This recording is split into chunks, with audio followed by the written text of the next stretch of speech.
Bonjour, nous sommes le 12 mars 2024. Ça fait quelque temps que je n'ai pas eu l'occasion de vous faire une petite vidéo pour vous donner des informations concernant la vie municipale. Donc j'en profite, ça va être un résumé de plusieurs conseils municipaux et de plusieurs activités qu'il y a eu sur la commune.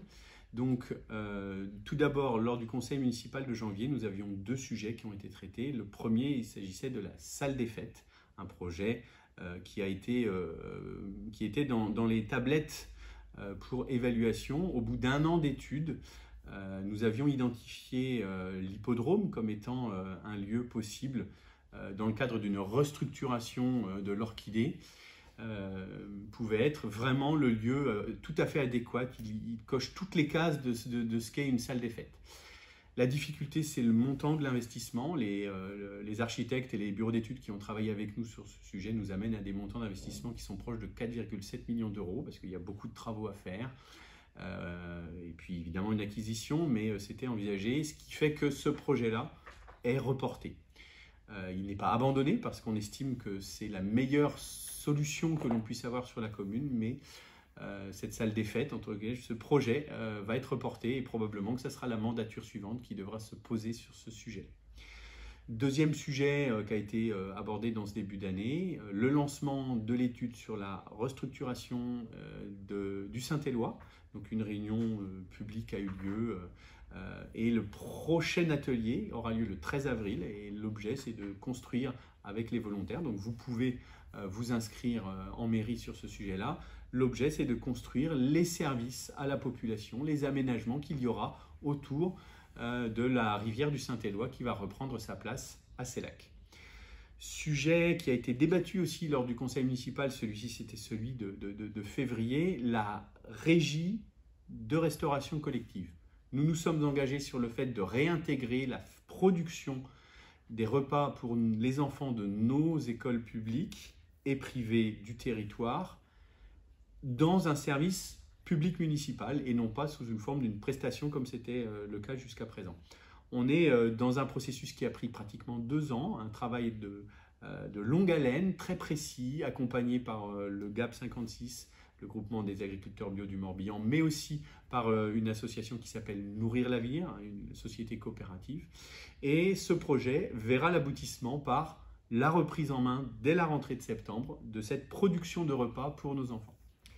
Lors de tout ce travail qui a été fait, s'est fait jour un projet que nous n'avions pas prévu, qui était celui de la restructuration de notre cuisine centrale. Il s'avère que la cuisine qui est à Beau-Soleil n'est plus en état. L'État, depuis de nombreuses années, envoie des rapports qui fait que nous sommes limites. On a des dérogations, mais les dérogations que l'État nous donne quant à l'état de ce bâtiment nous obligent et nous ont obligés à prévoir la construction d'une nouvelle cuisine centrale. C'est ce qui a été acté lors du conseil municipal de janvier. Cette cuisine centrale, le projet est en cours de construction avec des marchés, avec une maîtrise d'œuvre qui nous accompagne, d'assistance, maîtrise d'œuvre. Et l'objet, c'est de pouvoir commencer les travaux dès début 2025 pour une livraison de cet équipement début 2026, donc une nouvelle cuisine centrale. Donc voilà, c'est encore un gros sujet, on parle de plus de 2 millions d'euros d'investissement.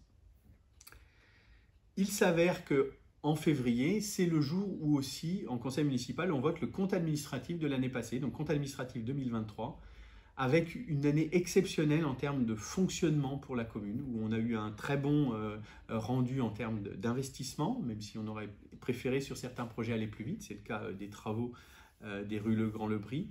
Mais pour autant, on a dégagé un excellent fonctionnement de 2,2 millions d'euros. C'est une année exceptionnelle, une très bonne gestion. Les services de l'État ont pu le remarquer. Donc c'est très très intéressant pour notre commune. Ça veut dire qu'on peut mener des investissements sans emprunter. Et ça, c'est vraiment très important à l'heure où les taux d'intérêt restent très élevés sur le territoire.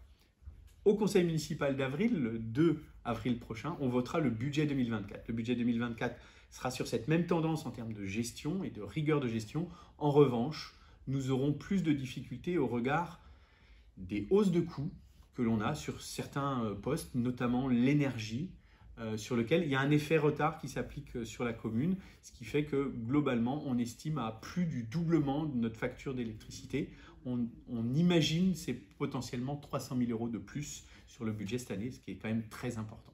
Pour autant, on votera un budget. L'objectif, c'est de voter un budget en excédent et c'est la norme, mais ça sera un budget un peu plus difficile à mener. Mais les services de la commune qui travaillent au quotidien pour essayer d'économiser et de gérer au mieux l'argent collectif sont sur ce mode-là et je n'ai aucun doute sur le fait qu'on y arrivera. Tout ça pour vous dire qu'on a une gestion qui est saine, qui ne nous empêche pas de mener à bien de nombreux projets. Et ces projets, certains on les avait déjà engagés, d'autres mettent un tout petit peu plus de temps à sortir de terre. Dans le nouveau bulletin municipal qui va être distribué à partir de cette semaine et semaine prochaine notamment, vous aurez une page de bilan que l'on fait. On fait un point d'étape pour se dire voilà ce que nous avions, nous, non pas promis, j'aime pas la notion de promesse, mais sur lequel nous étions engagés à travailler en 2020. Et on est en 2024, le Covid nous a évidemment perturbés au début, mais on fait le bilan. On est au mois de mars 2024 et dans ce bilan, vous serez à même de juger sur ce que l'on a fait, ce qu'on a réussi, ce qu'on a moins bien réussi, mais je pense qu'on peut être fier. En tout cas, moi, je suis fier de l'équipe municipale et des services municipaux qui, chaque jour au quotidien, essayent de travailler au plus près de vos besoins par rapport à des engagements que l'on a pu avoir, par rapport à des nouveaux projets qui se sont faits jour. Et donc, on a pris beaucoup de plaisir à rédiger ce magazine municipal. J'espère que vous en aurez à le lire. Et en tout cas, ayez conscience qu'au quotidien, on travaille pour l'intérêt collectif. Et en tout cas, c'est ce qui transpire dans notre action quotidienne. Et j'espère que vous le ressentez vous aussi dans la commune. Donc voilà, très heureux de pouvoir toujours vous rencontrer régulièrement. Et puis à bientôt dans une autre vidéo. Merci, au revoir.